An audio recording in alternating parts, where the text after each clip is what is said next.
Hello, Faithful. Welcome back to another episode of Voice of a Niner Faithful. I'm your host, Jason. Before we dive into our episode, don't forget to like, comment, and subscribe to the podcast. With your support, it helps this show keep going. So hit that subscribe button and drop a review or a comment with your thoughts. We have a packed episode today. We're going to cover the 2025 offseason moves for the past couple of weeks. I'll break down all the new player additions in free agency, the key re-signing of our beloved veteran. I'm sure we all know who I'm talking about. And even get a big roster trade that shook up the entire running back room. And we all know who I'm talking about there as well. We'll also bring a special Faithful Flashback segment to celebrate a fan favorite who's been with the team since 2017. Plus, stick around for other updates from the last couple of weeks, coaching news, player workouts, pro day visits, draft rumors. We got it all. This is a solo show, so get comfortable and let's talk Niner football. Once again, if you enjoyed the content, please like this episode and subscribe to the feed. All right, let's just jump right on in. Free agency edition. The 49ers 2025 season has been actually busy. I mean, it didn't seem busy, but it was, but not very, typical big splash way. In fact, the team saw a lot of familiar names depart. We were essentially watching our roster get pillaged in free agency, losing 16 players, including some key contributors. General Manager John Lynch acknowledged it's been a tough go-around to sit down and watch that exodus, but he insists we have a plan for this roster recalibration. A big part of that plan was to add the depth and special teams help through a series of under-the-radar free agency signings rather than big splashy name signings. So the 49ers ended up bringing in 9 new players on affordable contracts, moves aimed at plugging holes and building the roster ahead of the free agency, ahead of the draft, not the free agency. I'm just talking about that. So ahead of the draft, we plugged some holes. In this segment, I'm going to walk through each of these new additions. We'll cover who they are, the background, what the role the Niners are expecting them to play. The new faces include a quarterback many thought would be a 49er years ago, a veteran wide receiver for some insurance, a blocking tight end and on a sizable deal. Not as big as it might have seemed before, but I'll talk about that. Several defensive backs and linebackers who excel on special teams, and even a new long snapper. The theme here is clear: improve depth and fix that special teams unit that struggled badly last year. So let's break it down a bit. First on the offense, and yes, this is a headline move. Big surprise, quarterback Mac Jones. I mentioned this in a couple of shorts, I think. You heard it right. Former Patriots first-round pick Mac Jones is a 49er. Kind of poetic, considering in many of the football worlds expected Kyle Shanahan to draft Jones back in 2021. 4 years later, here he is. Jones hit free agency after a turbulent stint with the New England Patriots and a year as a backup in Jacksonville, and he signed a 2-year, $7 million deal with Frisco. For those wondering what Mac Jones has left to offer, well, he's only 26. He was a Pro Bowl alternate as a rookie in 2021, throwing for 3,800 yards and 22 touchdowns that year. Since then, he has had a rough go. He struggled in New England's chaotic offense and was eventually traded to the Jaguars, where he filled in for an injured Trevor Lawrence last season. In Jacksonville, he started 7 games and put up 1,600 yards and 8 touchdowns, 8 interceptions. Not stellar numbers. In fact, his QBR was subpar, 39.8. But remember the context. He was on the Jags team that went 2-5 in his starts, and he didn't have much help. The silver lining is that Jones gained valuable experience and showed some toughness stepping in on short notice. The 49ers signed him to be a backup to Brock Purdy. So remember that. He's the backup. He's not going to be the starter. He's not trying to be the starter. You can hear all the background noise about that. No, ain't going to happen. Trey Lance is no longer in the picture, and the whole bad on Lance. It's bad for Lance. It doesn't look like he's going to get much further in the NFL, period. The Niners needed a reliable quarterback too. With Sam Darnold gone and veteran Brandon Allen, we didn't keep him. Jones wanted a chance to work with Kyle Shanahan. We know Shanahan's offense is quarterback friendly and was reportedly one of the reasons Mac was interested. Now he gets that opportunity. If Brock, who has been pretty durable in his 2022 since his 2022 elbow injury, were to miss time, Jones can step in. There's also Tanner Mordecai in the mix. Quick side note, Tanner Mordecai came from Wisconsin. I'm in Wisconsin. I watched him play here with the Badgers. He's okay. I wouldn't say he's great. He's not horrible, but he's not great. Good third backup. But Mac's experience gives him the inside track on the QB2. From a fan's perspective, it's kind of exciting, actually, to see Mac Jones in red and gold. It's a low-risk, potentially high-reward signing. Shanahan gets a smart quarterback to mold as a backup, and Jones gets much-needed reset. If all goes well, we won't see much of Mac on the field because Purdy should stay healthy. But if we do, there's confidence with Shanahan's scheme and our sporting cast. Jones can keep the ship afloat. And who knows, maybe the Shanahan-Jones pairing will unlock some of what Mac as was why he was a top prospect in the first place. At the very least, it's a storyline that comes full circle from the 2021 draft drama. All right, now we move on to Demarcus Robinson, wide receiver. 2-year, $9.5 million contract. Robinson is a name you might recall from his days with Kansas City. He was part of that 2019 Super Bowl team. Yes, he played against us. He later spent time with the Ravens and the last 2 seasons with the Rams. 30 years old. He isn't a star, but he's a veteran with big playability. In fact, last year was his best year, 31 catches, 505 yards, career high, and 7 touchdowns. He averaged an impressive 16.3 yards per catch, showing he can still get downfield. Why did the Niners sign him? Insurance. Brandon Ayuk is still recovering from knee injury. We aren't trading him. I'm going to keep saying that. It's even a much shorter time. April 1st is coming. And there's no clear timetable for his return, though it does look like he might pull off within the first couple of games. We need a reliable receiver to bridge that gap. He fits the bill as a plug-and-play veteran. He knows the West Coast style offenses, so the playbook shouldn't be an issue. And we can expect Robinson to line up alongside Debo's replacement. More on this Debo situation later. Or alongside Juwan Jennings or the youngster Ricky Pearsall in a 3-receiver set. Robinson is here to fill that Ayuk role, temporarily stretching the field and being a red zone target. He scored 7 touchdowns last year, so he knows how to find it. The one thing to monitor, though, is he had a misdemeanor DUI arrest last November, so there's a possibility that he could end up missing a few games if the NFL decides to give him some sort of punishment. Moving on to tight end Luke Farrell, one of the most intriguing pickups, the tight end formerly with Jacksonville. The Niners surprisingly gave him a 3-year contract, technically worth up to $20.25 million. That sounds rough. I mean, kind of high, but it's really, if you think about it, down to, David Lombardi, if you listen to him, he goes into a little detail on this. It ends up being more like $16 million.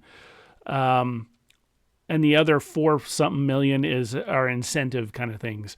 So it's not as bad as it sounds. It's really only ends up being about, I think $5.4 million a year. And then the incentives possible, not guaranteed. So it's not that bad. But he's known as blocking tight end. 66 games, 20 starts with Jacksonville. He logged only 36 catches for 318 yards, no touchdowns. So as a receiver, he's modestly used. But the Niners didn't pay him for highlight reel catches. They paid him to block. And in the end, blocking is what he's going to do. And it'll help George Kittle because George Kittle not only can block, he can catch. So I think that'll help both of them, and it helped the team in the long run. Fun fact, Luke Farrell actually played at Ohio State with Nick Bosa. That's interesting. So there's a little Buckeye reunion in Santa Clara. Farrell is only 27, so he's in his prime physically. So he's going to be with the team, I think. I think he'll stick with the team for at least 2 years. We're not going to just keep him and drop him next year. I think he'll hang around for a little bit. Defense and special team signings. Yes, by the way, I'm kind of reading this off a little script kind of thing I have in the background just so I don't miss anything. But so defense and special team signings. Free agency focus was clearly and the depth and on the depth and kicking up the special teams performance. As mentioned, last year's special teams unit was, well, the worst. And it even played a part in the Super Bowl loss the previous year. To fix that, new special teams coordinator Brant Boyer got some new toys to work with. The team signed multiple players known for special teams prowess. We got a safety, Richie Grant, 26-year-old former second-round pick. He started 33 games over 4 seasons with Atlanta. He's a solid tackler. 264 career tackles and chipped in 3 interceptions and 4 forced fumbles in his career. Not too bad. Grant's signing comes on the heels of us losing Hufanga. So I think it's okay. I think he's going to be a decent player for us. And we still have Mustafa and Jerry Brown earmarked as the starting safeties, so we're okay. Grant fits this well, fits his role well. Initially, expect Grant to be a backup safety and a core special teamer. In Atlanta, he averaged 267 special team snaps per year, so he's very comfortable on kick coverage, punt coverage, everything of that nature. He'll likely be first off the bench if a safety goes down, and meanwhile, he'll beef up the kick coverage. The team especially prioritized special teams in his signing.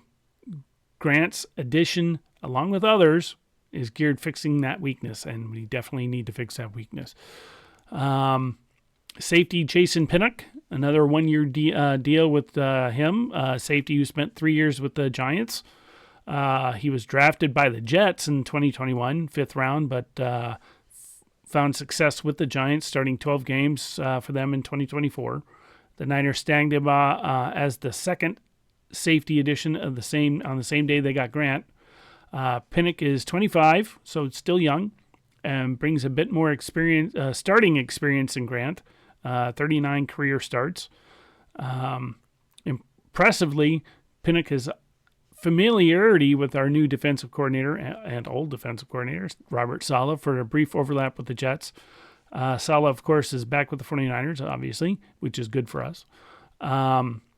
Pinnock's role is going to be more defensive than special teams, but he'll be on special teams as well. But I think this is it's good to have the safety room with more people in it. It'll help with Mustafa and Brown. Cornerback Trey Brown, 1-year contract, former Seattle Seahawk, which means 49er fans might recall seeing him across the line of scrimmage a couple times. He was a 4th-round pick in 2021. Smaller corner, but feisty and physical. He's a solid. He had a solid 2023 season, even scoring a pick 6 that year. But 2024 was rough. He dealt with an ankle injury and eventually got benched after struggling, ironically, against the Niners. By the end of 2024, Seattle let him go. So for the 49ers, Brown addresses a need at cornerback depth. The team parted ways with Travaris Ward, leaving Lenore and Ronaldo Green as the top 2 corners, which is fine. They're awesome. We needed a 3rd corner who could play outside, though, along with Lenore to slide inside to the slot and nickel packages. That's exactly how the coaches envision using Trey Brown. He has starting experience, 13 starts, including 10 over the last two seasons, a couple interceptions, 7 passes defended, and a sack in limited time. So he's not afraid to mix it up. Luke Gifford, linebacker. Turning to the linebackers, 49ers signed Luke Gifford to a 1-year deal. Might not be well known unless you're a Cowboys or Titans fan.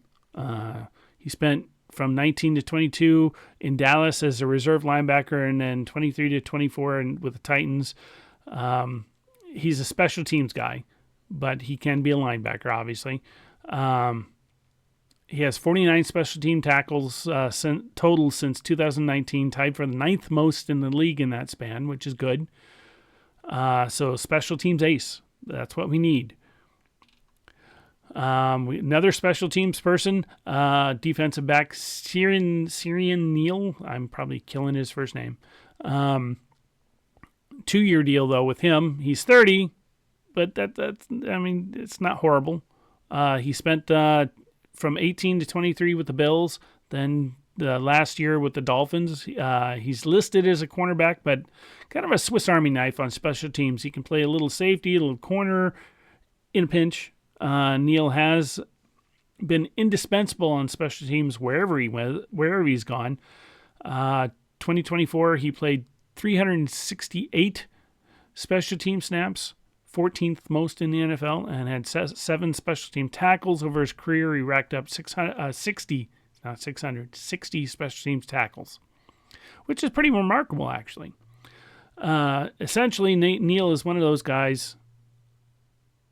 Every good team has a core special teamer who might only play a handful of defensive snaps, but is always on kick coverage, punt return. He's there for us. We also got a new long snapper. Now, this is a little bit of an odd thing to me, at least, because he's older. We were all looking for younger, but then we pick up a 39-year-old long snapper. The 49ers made this uncharacteristically high-profile special teams change. They cut Pepper and signed Weeks, and if you're not deep into special teams, you might not know who he is. He was something of a legend in Houston.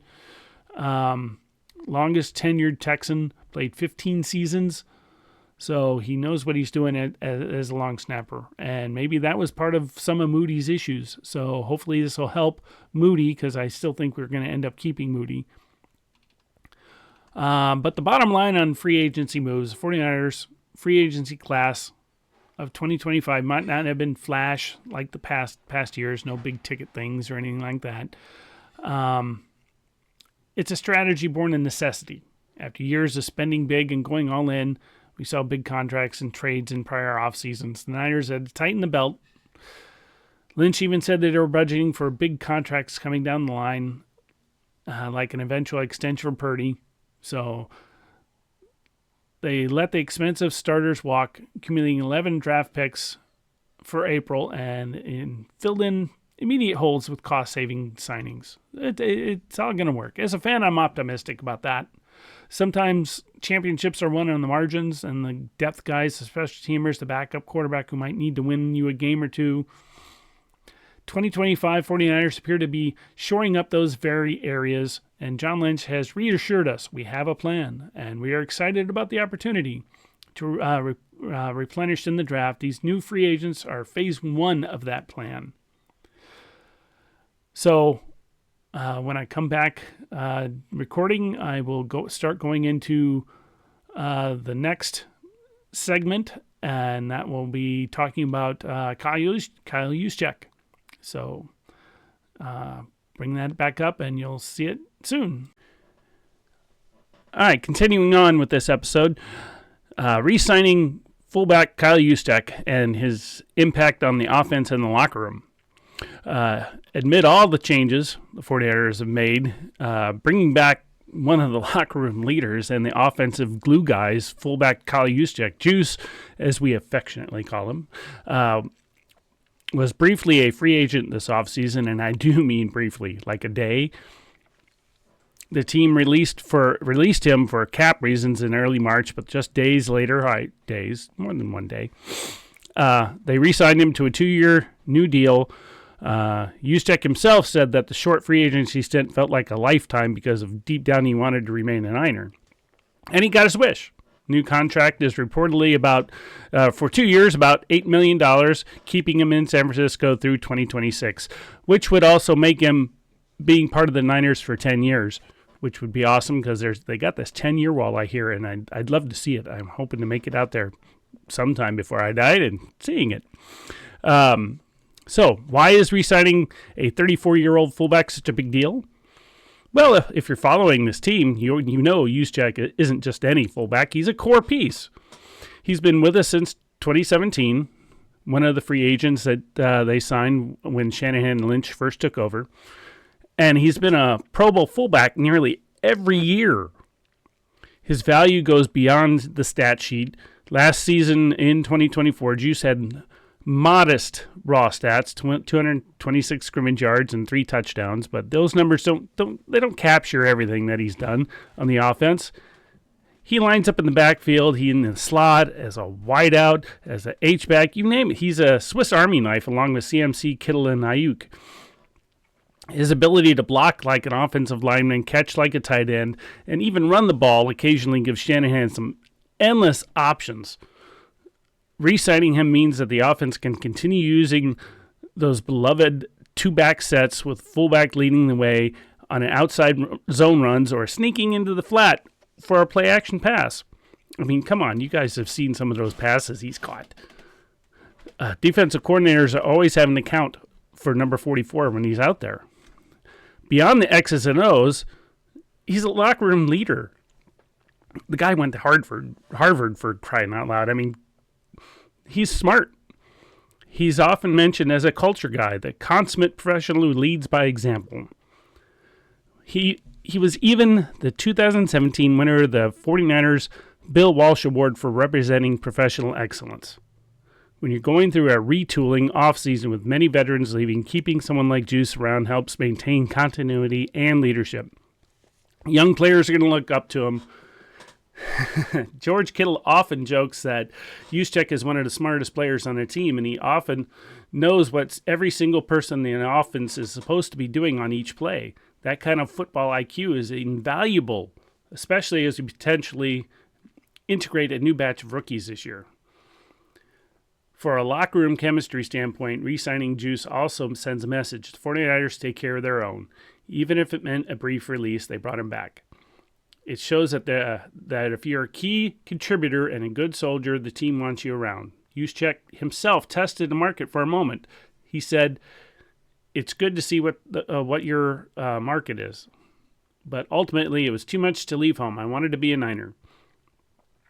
That quote warms my heart as any Niner faithful. Juice has interest he had interest from other teams, but he and his family wanted to stay here, and the front office made the numbers work. On the field, his return means the 49ers offense would continue to have that unique fullback element that so few teams utilize. There was a real possibility that the team might actually phase out the fullback. Some wondered if Luke Farrell's signing indicated that. But bringing back Juszczyk confirms Shanahan still values that position highly. It also likely means continued success for our run game. Juice's lead blocking is in tandem with our O-line is a big reason like guys like CMC and before him Mostert have found so much open space.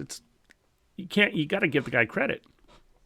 And he has a knack for clutch plays. How many times have we seen him convert a critical third down or catch a touchdown when defenses forget to cover him? I mean, come on. It's awesome to have him there. So in summary, the re-signing of Kyle Juszczyk is about continuity and culture. Offensively, it preserves a key component. In the locker room, it keeps a respected veteran voice around to help guide the team through the offseason of change. As Juice himself said after re-signing, he's locked in for 2 more years and couldn't be happier. I know Niners fans everywhere are thrilled to keep chanting Juice at Levi Stadium when he makes a play. Now that we've talked about his return and immediate impact, I think it's a perfect time for our special segment, our faithful flashback of Kyle Juszczyk's career, 2017 to present. Picture it. Early 2017, 49ers are coming off a rough season and regime change. In comes Kyle Shanahan as head coach, and one of the first free agents he signs is a fullback from Baltimore named Kyle Juszczyk, to a surprisingly hefty contract for a fullback. A lot of folks around the league raised eyebrows. They paid him how much for a fullback? But Shanahan knew what he was getting, an offensive weapon disguised as a fullback. And he was definitely right.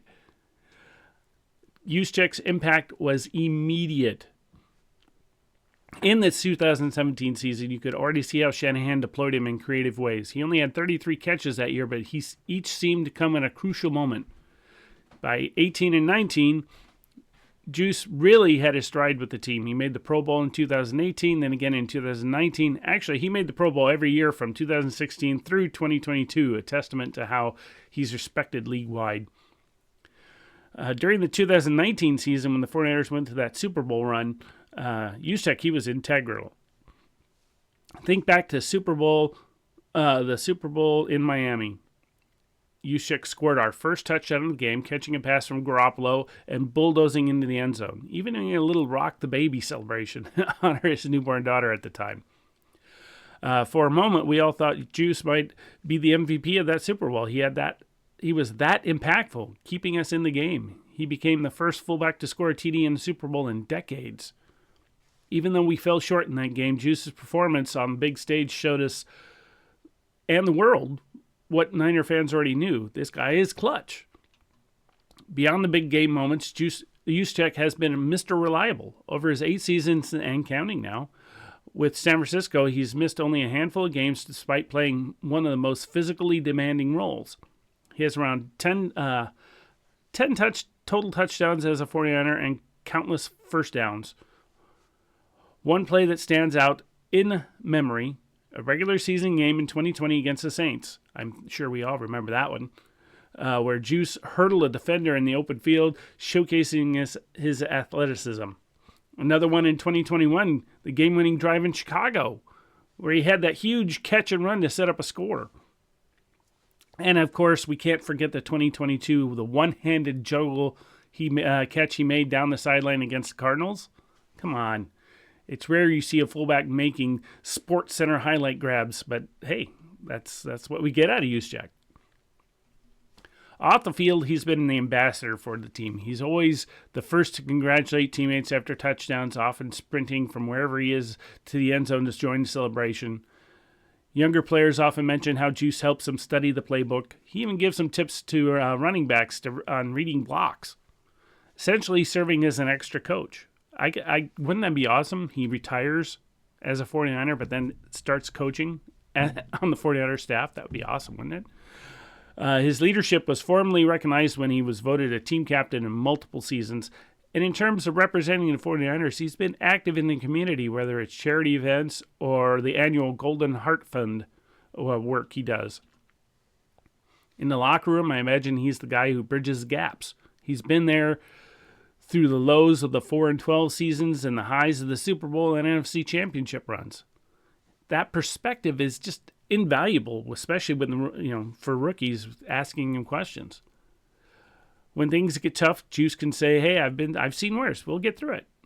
When things are great, he's the first to remind everyone to keep working. Remember, coming from the Harbaugh era Ravens, he has a championship pedigree instilled early.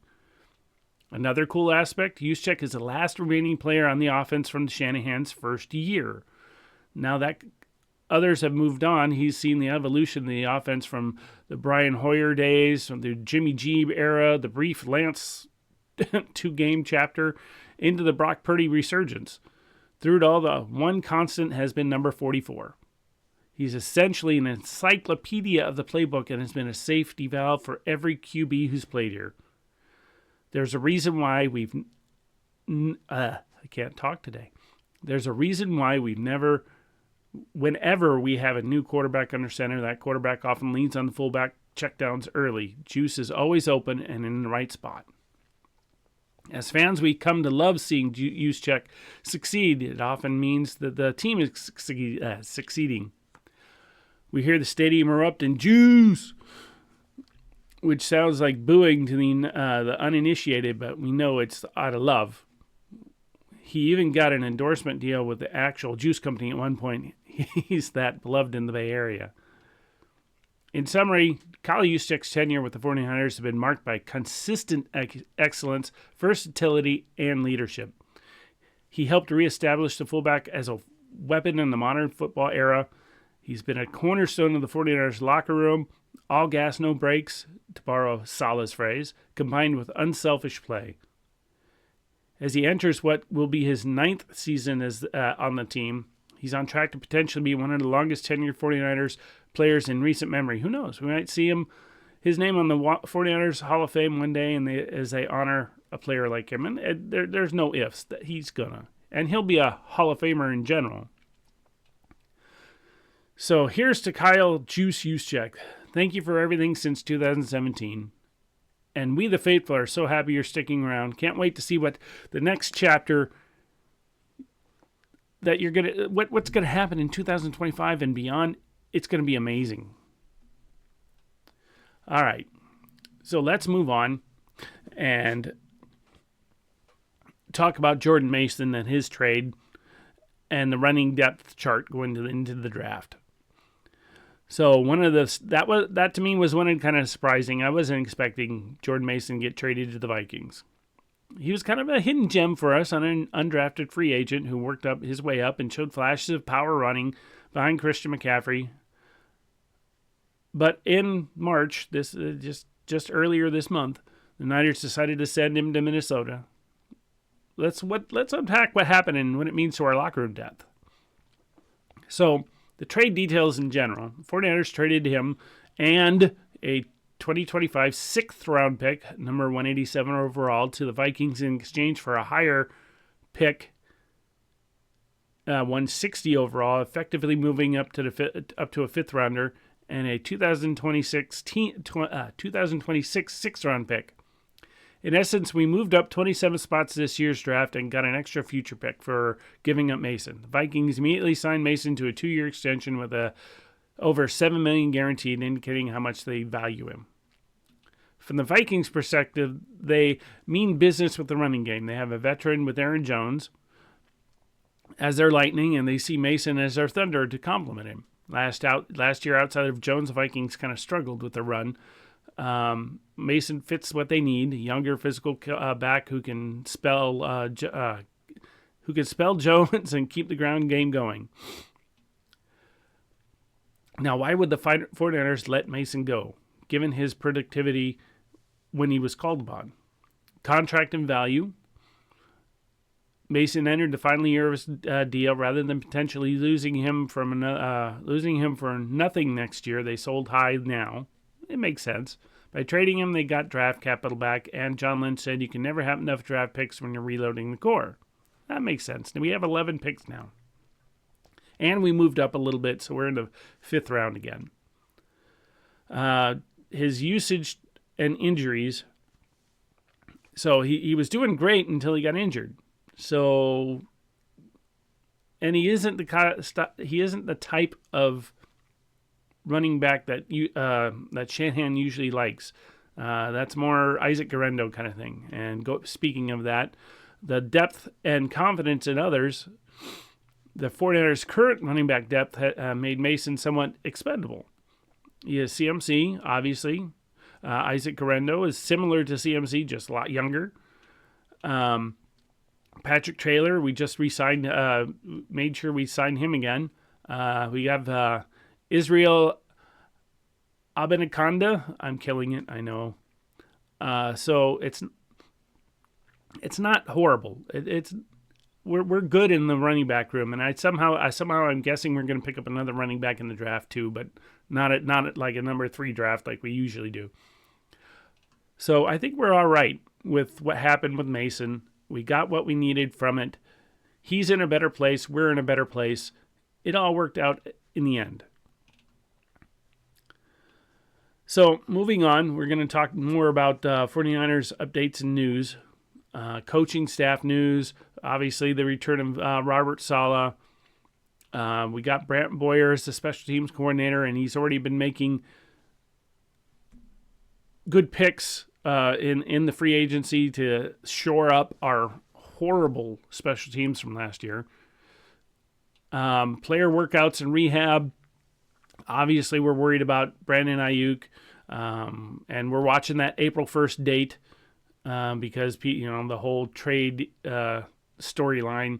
I personally don't think it's going to happen, so watch out for that April 1st trade, or lack of trade, I should say. CMC, he's fully healthy. He's back. He's already said he's his off-season regiment. He's going. He's fully back. Brock is obviously throwing without any restrictions this off-season. Remember last year with the elbow surgery. Nick Bosa, he's training in Florida with his brother as usual. He's pumped. Trent Williams is fully healthy now. So we're all good there. All of our core people are healthy. It's going to be awesome. Of course, they got the pro day visits and draft rumors coming up as well. Pro days, I know they've had a couple pro days with some people, and those I can't remember what they're called, like 30 visits. Because if I understand that correctly, it works like each team is allowed to host 30 different possible draft picks. So they're in the middle of doing that now. And some of those draft picks are people that they have had come in, in the past we picked up. So we'll have to keep an eye on that. The departures and farewells, obviously, Hufanga, Greenlaw, Samuel, Aaron Banks. I think the Packers overpaid for Aaron Banks. I liked him, but Packers overpaid for him. So those guys and others, especially Greenlaw, I would love to have kept him, but it just wasn't in the cards. And of course, all the extensions that we got to deal with. Brock Purdy's, obviously, George Kittle, possibly Fred Warner. I think that would be a good idea to do it now. I know he has 2 more years, but if we can lock him in now, that'd even be better. And of course, the next man up, Ricky Pearsall. Anybody else, any of our other second-year people, Cowing, that would be awesome. Those guys are going to step up and be great for us. I think next year, just based on what I've seen so far of the offseason and knowing what our schedule is, we have a light schedule, people. Remember that. I think we're easily, even with all the rookies and all this resetting, 10-plus wins next year. The front office, John Lynch, he's been visible. He's been giving interviews. You'll see him in like this coming weekend is the owners' meeting, and we'll hear from him. We'll hear from Shanahan. We'll hear from even Jed York. So let's hope we hear from that and see what they're saying. Hopefully, we'll get some info. Personally, I would like to hear some info on Drake Jackson. You guys remember him? Got hurt. And that whatever his injury, that it just took him out for a year and a half, almost 2 years now. Maybe he's healed. That would be awesome because I think he had a lot of potential. Anyway, schedule and upcoming dates. Off-season workouts obviously start in mid-April. We might hear 100% attendance given it on with all the new faces. Guys that will want to they want to gel quick. The NFL draft is about a month away, late April, and I have my tickets to go to the experience. I can't afford to go, you see the guys on TV and groups, near the stage and all that. I can't afford that, but I'll be up in the area all 3 days. So hopefully I'll have some good news, good pictures to share with that. And, of course, it's an exciting opportunity to get some blue-chip talent. After the draft, rookie minicamp will be in May, and before you know it, OTAs and minicamp in June. Time's going to fly during the offseason, I hope, because I miss football. So, lots of changes, but lots of hope. the biggest questions are in the next few weeks. Who do we take at 11? Will it be defensive tackle to plug in next to on the line? A linebacker to groom as Warner's new partner. Maybe an offensive tackle to groom behind Trent. We'll find out.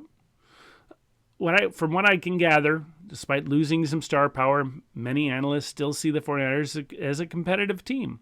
We might not be the preseason Super Bowl favorites like some recent years, but with a young quarterback like Purdy on the rise, and still plenty of stars, our core people are still there. CMC, Kittle, Bosa, Warner, etc. The ceiling is high. And a lot will depend on how the offseason moves pan out and how well the draft class actually contributes. So, I think that covers the major news and notes. If you're feeling a little dizzy from all the changes, you're not alone. I mean, it took me a while to get all this together.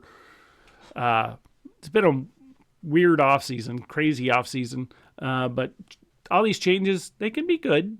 And I'm eager to see what happens.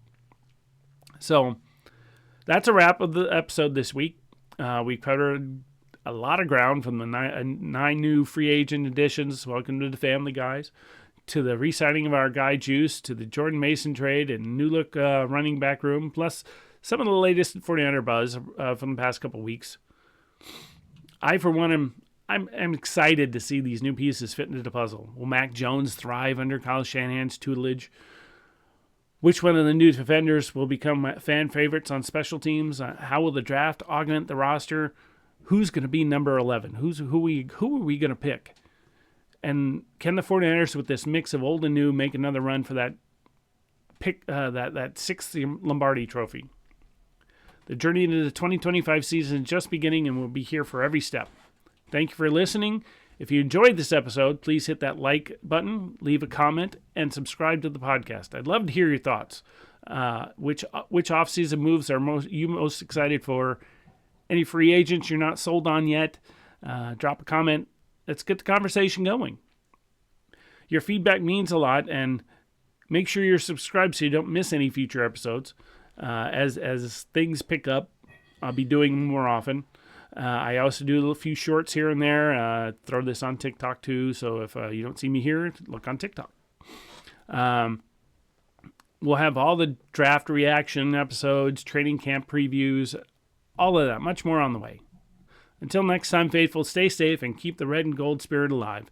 This has been Voice of Niner Faithful. I'm Jason, and as always, go Niners.